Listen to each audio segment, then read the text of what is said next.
It's not over until it's over. So is it really over for Joey?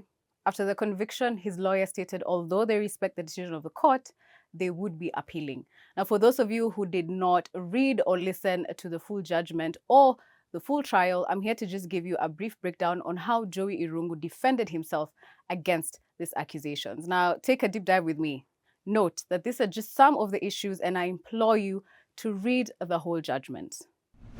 Let's look at the first issue of the theft of the identity card. Now, how did Joey defend himself against this? The prosecution says that Joey stole the ID of Dominic Haron Becerra from his apartment where he was staying and used it to disguise himself and gain entry into Lamuria Gardens where the deceased was staying. Now, the watchman testified that yes, a man calling himself Haron came and was granted access to the house. So how does Joey defend himself against this? Joey says that this same watchman at Lamuria Garden stated that the photo on the stolen ID was that of Joey. But when the real owner, Dominic Becerra Haron, appeared in court, he looked nothing like Joey. So how could the watchman so confidently say it was Joey on the ID photo when the real owner of the ID appeared in court and looked nothing like him?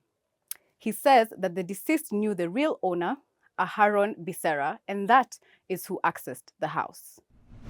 So let's now move to the issue of the blood-stained shot. Now, the prosecution argued that DNA evidence linked Joey directly to the murder of the deceased because of a small blood stain at the front of the shorts that he was wearing.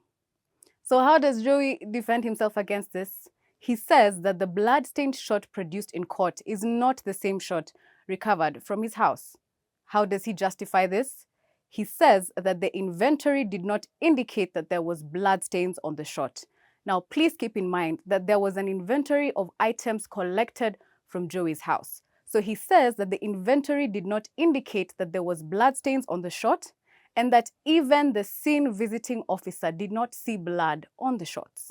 Also, when the prosecution was asked to provide photos of the shot at Joey's house or a photo of the shot during the examination, the prosecution failed to do so.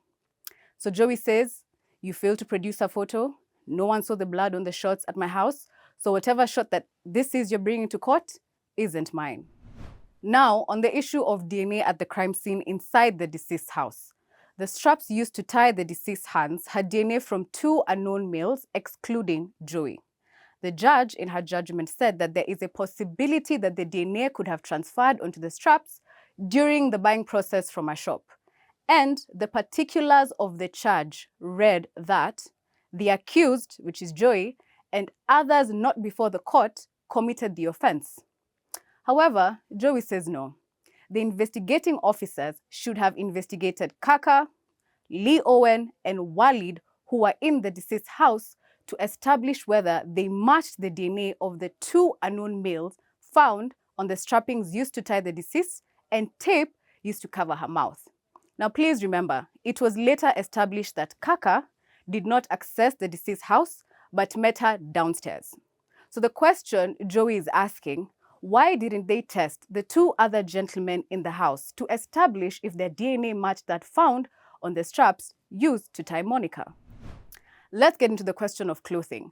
Now, the prosecution brought a number of witnesses who said that Joey was wearing a brown shirt, a white t-shirt, and a maroon cap. Jennings, who was one of the prosecution witnesses, also said the same thing, that Joey was wearing a brown shirt, t-shirt, and a maroon cap. But Jennings added that he saw Joey pull out a white kanzu from a bag and wear it. How does Joey defend himself? Joey says that when Honorable Justice Wakiaga asked Jennings what he was wearing, he could not remember.